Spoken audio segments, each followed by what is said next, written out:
I saw the garbage bags, and my breath hitched. What kind of welcome home was this?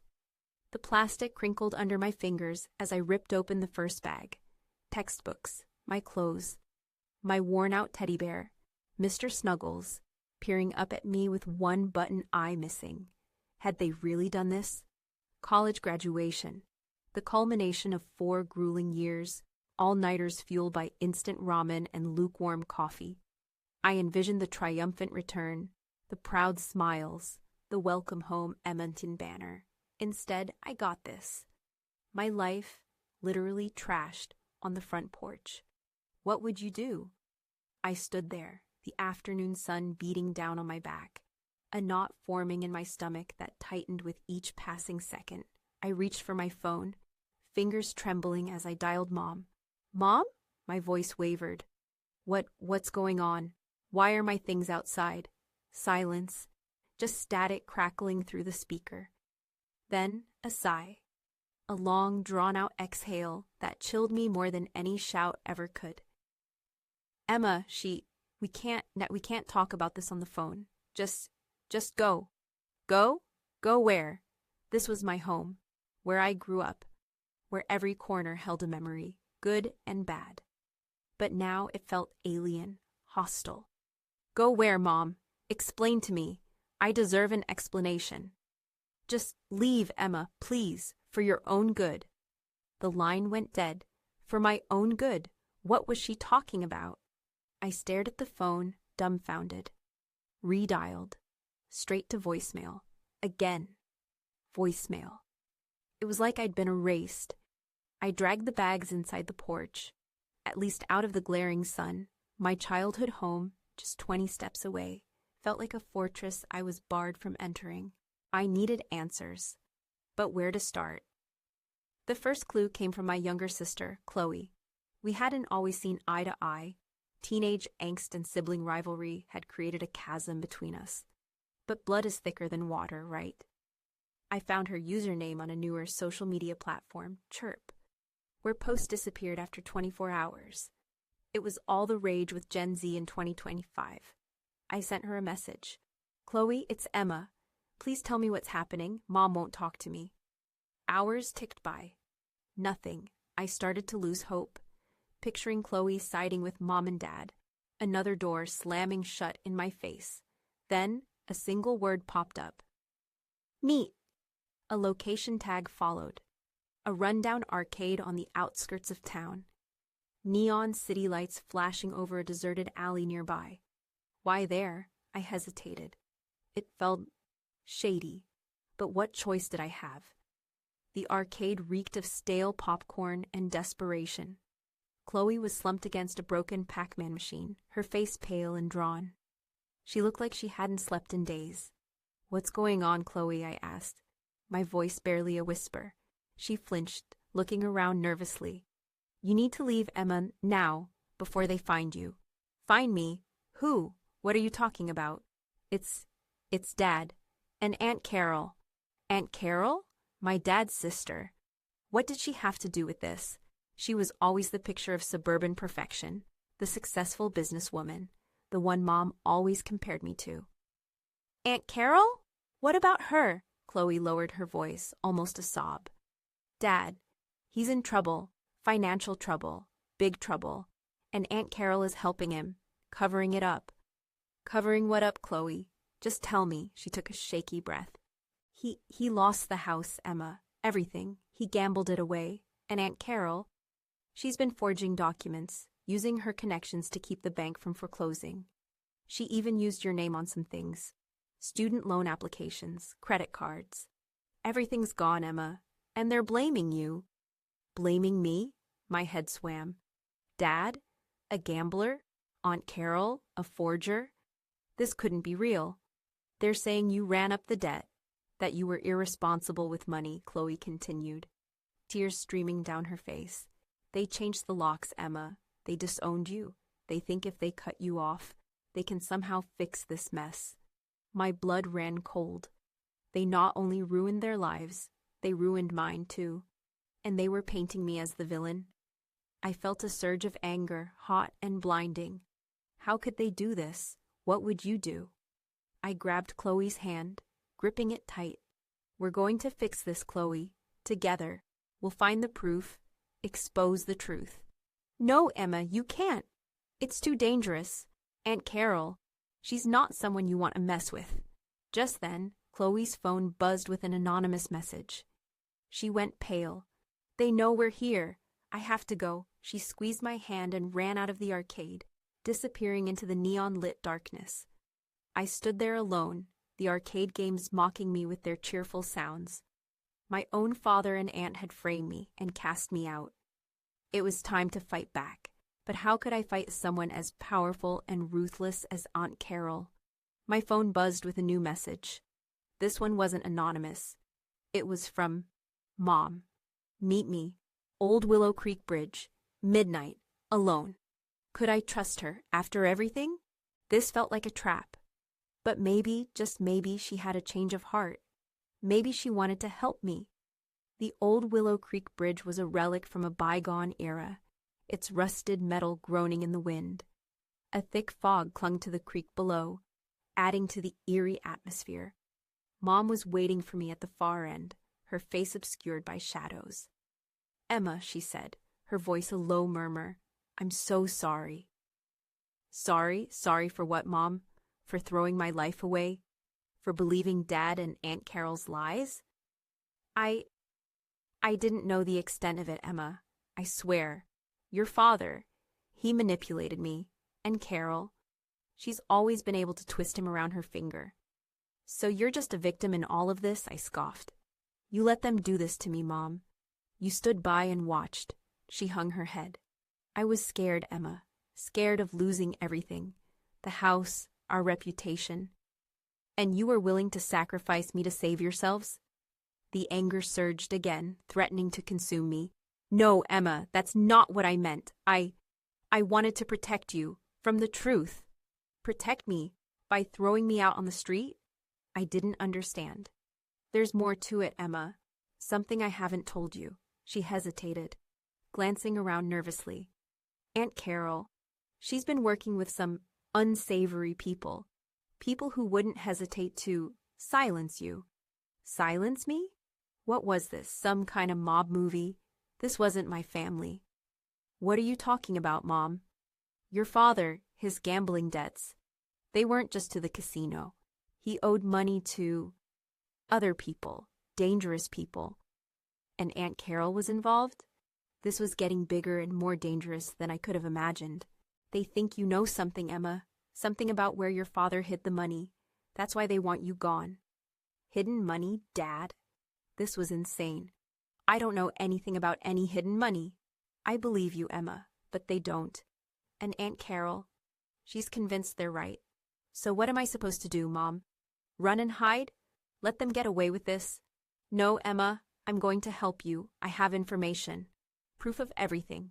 Your father's gambling debts. Aunt Carol's forgeries. Everything.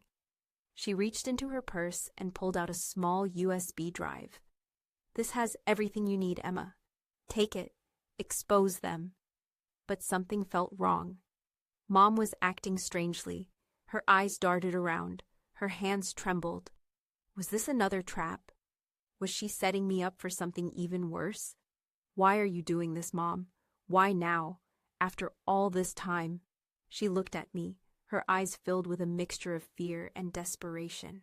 Because, Emma, because I have to live with myself. I can't let them ruin your life, or mine. I took the USB drive, my fingers brushing against hers. It felt cold, heavy with secrets and lies. Just then, headlights appeared in the distance, growing closer with alarming speed. A black SUV screeched to a halt at the other end of the bridge. They're here, Emma! You have to go! Mom shoved me towards the woods. Run! And don't trust anyone. I hesitated, wanting to stay and help her, but I knew she was right. I had to get out of there. I turned and ran, disappearing into the darkness, the USB drive clutched tight in my hand. As I fled through the woods, I felt a pang of regret, leaving my mother behind. But did I even know her? Was she a victim or a willing accomplice? I found a hidden folder on the USB drive. Inside were copies of Dad's gambling debts, Aunt Carol's forged documents, and even surveillance photos of me. They had been watching me for weeks. And then I saw it, a video file labeled insurance. I clicked on it, my heart pounding in my chest. The video showed Aunt Carol meeting with a shadowy figure in a darkened parking garage. The figure handed her a briefcase filled with cash. "Make sure she disappears," Aunt Carol said, her voice cold and calculating. "Permanently. Disappear permanently." She was planning to have me killed. My own aunt. I felt a surge of rage, so intense it almost choked me. This wasn't just about money or reputation. This was about survival. I had to expose her. Not just for what she did to me, but for what she was planning to do. I needed help. Someone I could trust. But who? I couldn't trust my parents. I couldn't trust Aunt Carol. And Chloe was too scared to get involved. Then I remembered Uncle Mark, Dad's younger brother. He'd always been the black sheep of the family, the one who didn't quite fit in. But he was also the only one who had ever treated me with genuine kindness. I found his number online and called him, my voice shaking. "Uncle Mark, it's Emma. I need your help." He listened patiently as I told him everything, from the garbage bags on the porch to Aunt Carol's murder plot. When I finished, he was silent for a long moment. I always knew Carol was trouble, but I never imagined she was capable of something like this. "I'll help you, Emma. But be careful. She's dangerous." Uncle Mark had a friend who worked in cybersecurity. He helped me trace the anonymous messages, uncover the forged documents, and build an airtight case against Aunt Carol and Dad. I learned that my phone had been hacked using sophisticated spyware, but I hesitated. Exposing Aunt Carol would ruin my family, maybe even send my father to prison. Was I willing to do that? Then I thought about the video, about her cold, calculating voice ordering my death. I thought about Chloe, living in fear. I thought about myself, my life stolen and trashed. The police raided Aunt Carol's office and Dad's house. They found the money, the forged documents, and the evidence of the conspiracy. Aunt Carol was arrested, and Dad was taken into custody. The news spread like wildfire. My family was disgraced. Their reputation, their wealth, everything was gone. I received a phone call from Aunt Carol in prison. "You ruined us," she shrieked. "You'll pay for this, Emma. You'll regret the day you were born." I hung up the phone, my hand trembling, but I didn't regret it. I had done what was right. A few weeks later, I received an unexpected visitor, Uncle Mark. He had a proposition for me. "Carol's been talking," he said, his voice grim. "She's willing to make a deal. She'll confess everything, implicate everyone, if you drop the charges against your father." Drop the charges? Let him off the hook after everything he'd done? It was tempting. Part of me still loved him, still longed for the father I used to know. But I couldn't do it. "No," I said, my voice firm. "He has to face the consequences of his actions." Uncle Mark nodded, his eyes filled with understanding. "I thought you'd say that. But there's something else. Carol has information about the hidden money. She knows where your father hid it.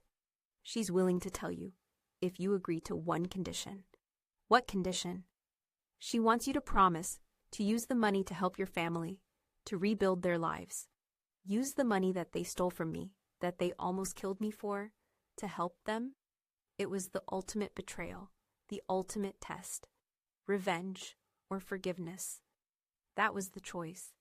It's an easy choice in a movie, but what would you have done? Days turned into weeks, then months. I went back to college, finished my degree, and started a new life. I even reconciled with Chloe. It took time, but she eventually understood why I did what I did. The trial was long and messy. Aunt Carol and Dad were both found guilty. They were sentenced to several years in prison. And then there was the money. Aunt Carol had kept her word. She told the authorities where Dad hid the money. It was a substantial amount, enough to rebuild our lives. I could have used that money to start my own business, to travel the world, to live the life I had always dreamed of. But I couldn't shake the feeling that it was tainted, that it was somehow cursed. I thought about Mom, trapped in a loveless marriage, manipulated and controlled by Dad and Aunt Carol. I thought about Chloe, still struggling to find her way in the world. And then I made my decision. I used the money to pay off my parents' debts, to secure a small apartment for Mom and Chloe, and to set up a trust fund for Chloe's future education. I didn't keep a single penny for myself. Was it the right decision? I don't know. Sometimes I lie awake at night, wondering if I should have taken the money and run, wondering if I should have chosen revenge. But then I remember the look on Mom's face when I told her what I had done, the tears in Chloe's eyes, and I know deep down that I made the right choice.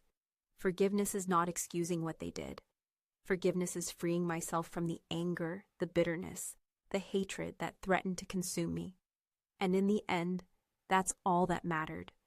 I came home from college to find my life in garbage bags. My family had abandoned me, betrayed me, and tried to destroy me, but I refused to let them break me. I fought for my dignity. And in the end, I chose forgiveness. Could you forgive them? If you like this story, be sure to like and subscribe for more true crime-inspired stories. And write in the comments what you'd choose. But freedom came at a price. The whispers followed me. Judgmental stares in the grocery store. Snide comments on social media, accusing me of ruining my family for attention. It was a constant barrage, a never-ending stream of negativity that threatened to pull me under. And then, just when I thought things couldn't get any worse, I received another message. This one wasn't anonymous. It was from Jason, my ex-boyfriend. We had broken up right before I left for college. It had been a messy breakup, filled with accusations and hurt feelings. I hadn't spoken to him since. Emma, the message read, I know what happened. I know about your family, and I know about the money. My heart sank. How did he know, and why was he contacting me now? I can help you, Emma, the message continued. I know people who can make this go away, who can silence the haters, who can restore your reputation.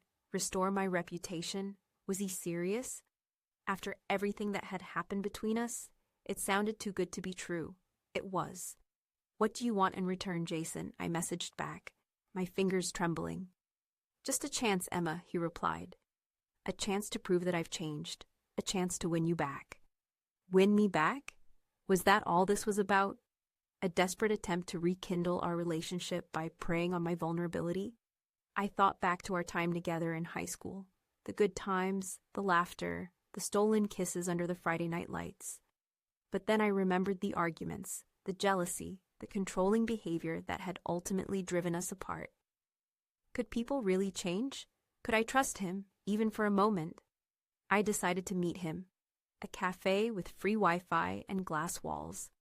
He sat at a table, nervously tapping his fingers. He looked older, worn.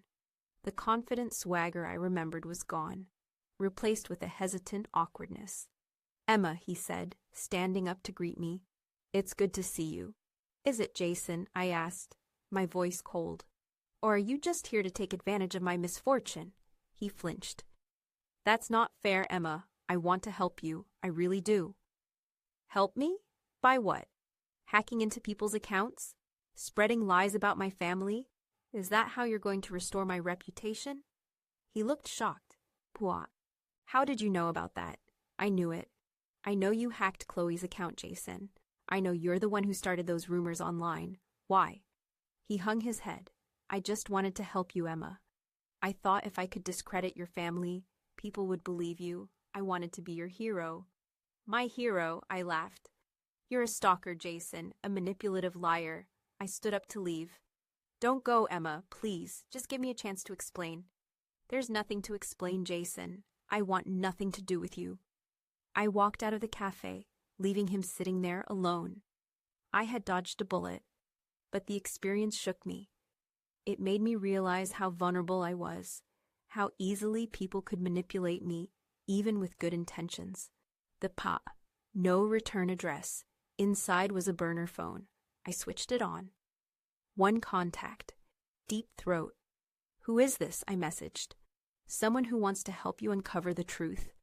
Your family's secrets run deeper than you know. Meet me tonight. The abandoned observatory on the outskirts of town. Midnight. Come alone. An abandoned observatory? Seriously? This was straight out of a movie. Was this some kind of prank? Or was it the real deal? The observatory stood on a hill overlooking the city, its rusted dome a silent sentinel. The air was thick with anticipation. I found a figure shrouded in shadow in the main hall. "Who are you?" I asked, my voice barely a whisper. The figure stepped into the light. It was a woman, middle-aged with short cropped hair and piercing blue eyes. "My name is Agent Sterling. I'm with the FBI. I've been investigating your family for months." "The FBI? My family? What was going on?" "Your Aunt Carol wasn't just involved in forgery and gambling debts. She's been laundering money for a much bigger operation." I felt like I was in a dark action movie. "What kind of operation?" "A human trafficking ring. Your aunt was using her businesses to funnel money and transport victims." "Human trafficking? Aunt Carol?" This was beyond belief. "But why? Why would she do something like that?" Agent Sterling sighed. "Greed, Emma, pure and simple.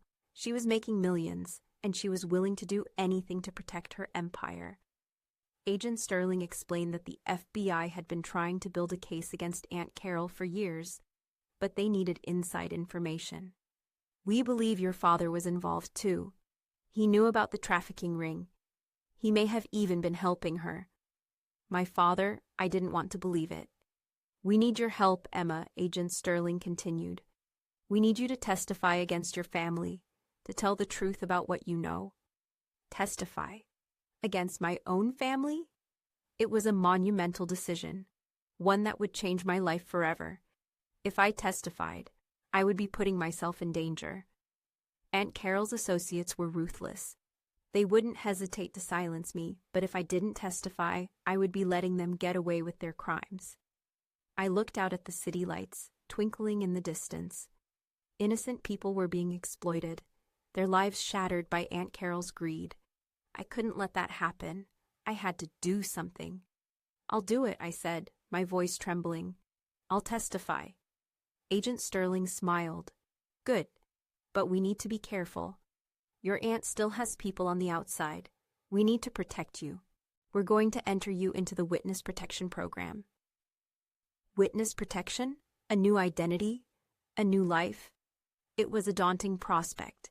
Leaving everything behind, starting over in a new city, with a new name. But it was the only way to ensure my safety. It was a difficult process. I said goodbye to Mom and Chloe,